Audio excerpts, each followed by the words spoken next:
Assalamualaikum warahmatullahi wabarakatuh. Selamat malam, salam sejahtera untuk semuanya. Yang kami hormati Ketua KPK Bapak Nawawi Pomolango dan seluruh pimpinan KPK, Ketua KPU yang saya hormati, Ketua Bawaslu, Ketua DKPP, yang kami hormati Kapolri atau yang mewakili, Jaksa Agung atau yang mewakili, yang kami hormati pasangan calon nomor 02 Bapak Prabowo Subianto, Bapak Gibran Rakabuming Raka, dan pasangan calon nomor urut 3 Bapak Ganjar Pranowo dan Bapak Mahfud MD, dan seluruh pimpinan partai, perwakilan partai pengusung, dan hadirin sekalian. Izinkan kami merespon apa yang tadi disampaikan oleh KPK. Kami melihat persoalan yang sama seperti tadi dipaparkan, bahwa komitmen untuk memberantas korupsi harus mulai dari puncak, dari yang paling atas. Dan kita menyadari Indonesia seperti yang disampaikan didirikan oleh orang-orang yang berintegritas. Dan contoh-contoh seperti Muhammad Hatta, Hugeng, Baharudin Lopa, dan akhir-akhir kemarin adalah Pak Artijo Alkostar adalah contoh pribadi-pribadi berintegritas yang saya rasa harus kita kembalikan lagi di Republik ini. Ini persoalan yang amat serius, yang tidak boleh kita anggap enteng dan sederhana. Tadi disampaikan tentang Corruption Perception Index yang menurun, SPI, IPAK yang tadi ditunjukkan. Kami melihat ada problem yang amat serius di dalam kepercayaan publik terhadap pemberantasan korupsi. Yang itu juga tercermin. Bulan lalu ada survei CSIS terhadap lembaga-lembaga pemerintahan, dan di antara lembaga pemerintahan paling rendah kepercayaan adalah DPR, dan di atas DPR adalah KPK. Justru KPK bukan lembaga yang paling dipercaya, tapi termasuk lembaga yang paling rendah kepercayaannya. Karena itu kami ke depan berkomitmen untuk bisa melaksanakan beberapa hal. Pertama adalah mengembalikan kepercayaan publik, mengembalikan KPK menjadi institusi yang memiliki kekuatan dan memiliki kemampuan untuk menindak seluruh tindakan pelanggaran korupsi. Dan ini dari aspek apa? Satu, undang-undangnya. Kita ingin mengembalikan agar KPK berwibawa lagi secara legal seperti dulu. Dan ini artinya merevisi undang-undang KPK. Kami ingin agar revisi ini akan bisa mengembalikan KPK kepada posisi yang kuat. Yang kedua adalah standar etika yang tinggi di tubuh KPK. Kita ingat era di mana KPK datang di sebuah tempat, tidak mau ikut makan, tidak mau ikut kegiatan-kegiatan yang didanai di luar KPK.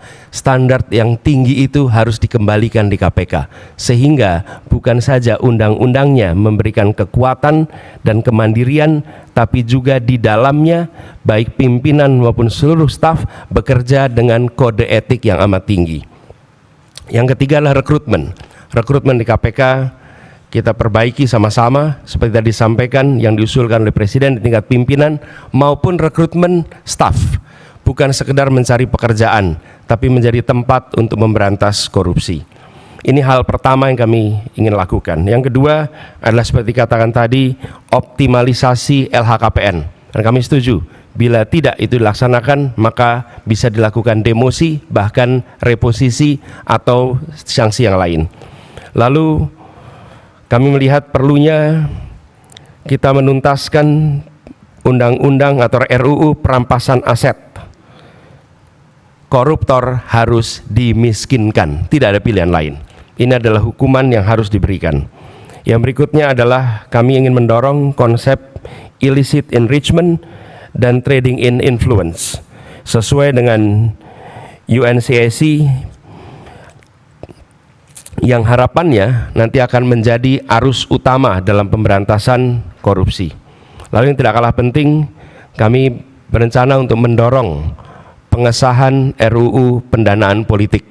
Karena salah satu problem utama adalah justru karena proses politik pelibatan, baik itu kegiatan partai politik, kegiatan kampanye yang tidak memberikan ruang yang cukup untuk pendanaan dari negara dan publik, menjadi salah satu sumber korupsi yang terjadi di Republik ini. Kemudian kita berencana untuk memberikan hadiah yang layak bagi pemburu koruptor, sehingga yang memburu koruptor bukan hanya aparatur dari KPK, kepolisian, dan kejaksaan, tapi semua pihak yang ikut melaporkan, memburu, mereka mendapatkan reward yang setara. Ini adalah komitmen kami terkait dengan pemberantasan korupsinya. Yang berikutnya adalah terkait dengan sektor-sektor utamanya. Pemberantasan korupsi harus diselesaikan di semua sektor, tapi kami melihat ada beberapa sektor utama yang harus diawalkan. Pertama adalah aspek pendapatan negara. Kami melihat penting sekali adalah aspek ini dilakukan tindakan yang serius, pajak, cukai, PNBP. Kemudian sektor sumber daya alam khususnya dan sumber daya laut. Yang ketiga adalah sektor pangan. Karena korupsi di sektor ini berdampak amat besar kepada kesejahteraan seluruh rakyat Indonesia. Yang berikutnya adalah yang ketiga, sektor layanan dasar, pendidikan, kesehatan, infrastruktur. Ini memiliki efek yang amat besar pada kualitas pendidikan, kualitas pelayanan kesehatan, bahkan kualitas perekonomian, karena infrastruktur yang terganggu oleh praktek-praktek korupsi. Berikutnya adalah bisnis ilegal, judi, narkoba, dan lain-lain. Inilah sektor-sektor utama yang dalam hemat kami perlu menjadi perhatian di dalam pemberantasan korupsi. Jadi Bapak Ibu sekalian yang kami hormati, kami berkomitmen bukan sekedar karena saat ini dalam tanggung jawab untuk menjadi calon presiden, calon wakil presiden, dan dimintai komitmennya di KPK. Perlu kami sampaikan bahwa komitmen kami untuk memerangi korupsi sudah dimulai sejak zaman dulu. Zaman mahasiswa aktif untuk memerangi praktek-praktek korupsi di era KKN merajalela. Ketika kami bertugas sebagai akademisi, rektor, maka kami menetapkan mata kuliah anti korupsi sebagai mata kuliah wajib yang harus diambil oleh setiap mahasiswa, dan waktu itu bekerja sama dengan KPK. Barangkali menjadi satu-satunya universitas di Indonesia, bahkan mungkin di dunia, yang menjadikan mata kuliah anti korupsi sebagai mata kuliah wajib. Dan tujuannya seperti disampaikan oleh Pak Nurul Gufron tadi, di aspek pendidikan kita ingin memangkas suplai potensi koruptor, dan bila itu dikerjakan, harapannya dalam jangka panjang kita akan bisa mencegah potensi itu. Yang berikutnya, ketika kami bertugas di DKI, kami membentuk yang disebut sebagai Komisi Pencegahan Korupsi Ibu Kota, KPK Ibu Kota. Ini dikerjakan untuk kita mencegah praktek korupsi yang ada di dalam institusi Pemprov DKI Jakarta.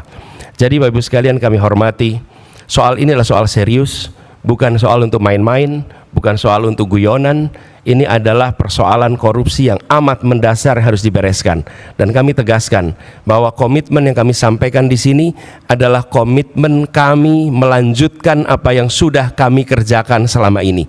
Bukan semata-mata karena ditugasi menjadi pasangan calon presiden, tapi ini adalah komitmen lama yang akan kami teruskan. Dan insya Allah ketika kami ditugaskan, maka integritas menjadi faktor nomor satu dalam penentuan pribadi-pribadi di pemerintahan, termasuk ketika penyusunan kabinet, dalam penyusunan pimpinan-pimpinan lembaga, termasuk dalam mengusulkan nama-nama menjadi anggota KPK, pimpinan KPK.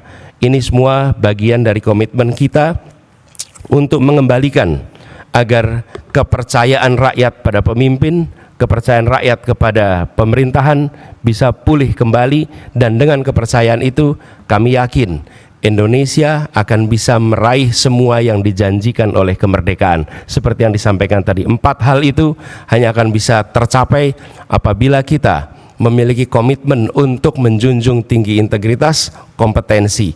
Dan inilah komitmen yang kami berikan kepada seluruh rakyat Indonesia melalui forum yang terhormat pada malam hari ini. Terima kasih. Assalamualaikum warahmatullahi wabarakatuh. Terima kasih Bapak Anies Baswedan dan Bapak Muhaimin Iskandar yang telah menyampaikan respon dan komitmen anti korupsi.